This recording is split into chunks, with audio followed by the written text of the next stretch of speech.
आने वाला जो कि समय है हिमाचल प्रदेश के लिए बहुत जो कि रहने वाला है, मौसम विभाग की तरफ से भी जो कि कहा गया है कि आने वाले दिन है वो काफी अलर्ट रहने वाले, इसीलिए येलो अलर्ट जारी कर दिया गया है और लोगों को भी हदायतें दी जा रही हैं कि वो अपना ध्यान जरूर रखें, सावधानी जरूर बरतें। आगे बढ़ते हैं खबरों में। हिमाचल प्रदेश विधानसभा का मॉनसून सत्र 27 अगस्त से शुरू होने जा रहा है। ऐसे में भारतीय जनता पार्टी ने मुख्यमंत्री सुखविंदर सिंह सुक्खू के नेतृत्व वाली सरकार को घेरने की तैयारी शुरू कर दी है।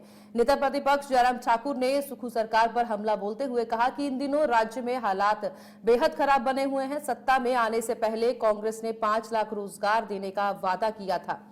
अब यह स्थिति है कि भारतीय जनता पार्टी की सरकार के वक्त शुरू की गई भर्तियों का परिणाम निकालकर ही सरकार वाहवाही बटोरने की कोशिश कर रही है। 2 साल में युवाओं को मुश्किल से कोई रोजगार मिला है। उन्होंने कहा कि ग्रामीण इलाकों में मुफ्त पानी की योजना में भी सरकार ने बदलाव किया है। राज्य सरकार अपनों को फायदा पहुंचाने के लिए तो खूब काम कर रही है, लेकिन जनहित की बारी आने पर सरकार के खजाने पर बोझ पड़ने लगता है। हिमाचल प्रदेश में कांग्रेस पार्टी ने सत्ता में आने से पहले 5 लाख नौकरी देने का वादा किया। 2 साल का कार्यकाल कांग्रेस का पूरा होने जा रहा है और अभी तक बहुत मुश्किल से उन भर्तियों की प्रक्रिया जो हमने शुरू की थी पूरी कर दी थी, उसका परिणाम निकालने में ही वाहवाही लूट रहे हैं कि हमने परिणाम निकाल दिया। ये हैरानी की बात है।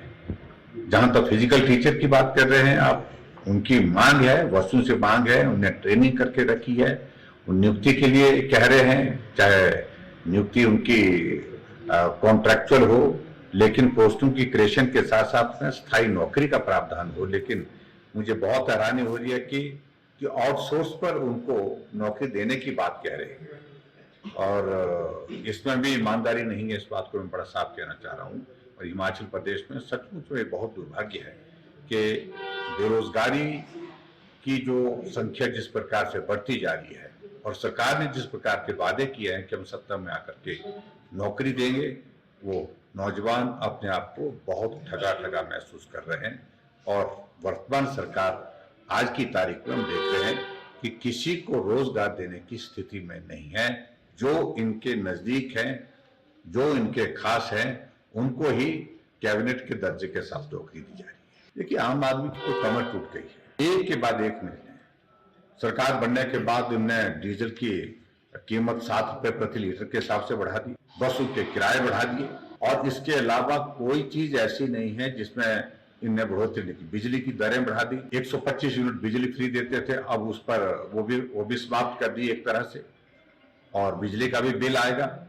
पानी हम हिमाचल प्रदेश में ग्रामीण क्षेत्र में बिना पैसे के देते थे, अब चाहे नलका खुले चाहे ना खुले, लेकिन 100 रुपए का प्रति महीने का बिल आपको आएगा कम से कम, ये भी तय हो गया। बसों में आने जाने के लिए जो महिलाओं के लिए हमने जो व्यवस्था की थी, 50% फ्री किया था, उसके लिए भी तैयारी कर दी है, फाइल मूव हो चुकी है और उसमें उनको भी पूरा किराया देना पड़ेगा आने वाले समय में, ऐसी संभावना लग रही है। और ऐसे में दालों की कीमत, तेल की कीमतें जो आप बढ़ाने की बात कह रहे हैं, वो तो एक नई एडिशन उन्होंने की है। लेकिन हालात ये है हिमाचल प्रदेश में, महंगाई के तले पूरा हिमाचल प्रदेश का गरीब इस कदर दब गया है, वो उठने के लायक नहीं रहा। विधानसभा का मॉनसून सत्र शुरू होने जा रहा है 27 तारीख से और 27 तारीख से सत्र के लिए हम जो एजेंडा, जो बिजनेस जनरेट करना है, उसके सिलसिले में बैठने वाले, और उसके साथ साथ में और भी हमारे विषय हैं वर्तमान में जो बाढ़ बरसात के कारण नुकसान हुआ है, उन सारी चीजों को लेकर।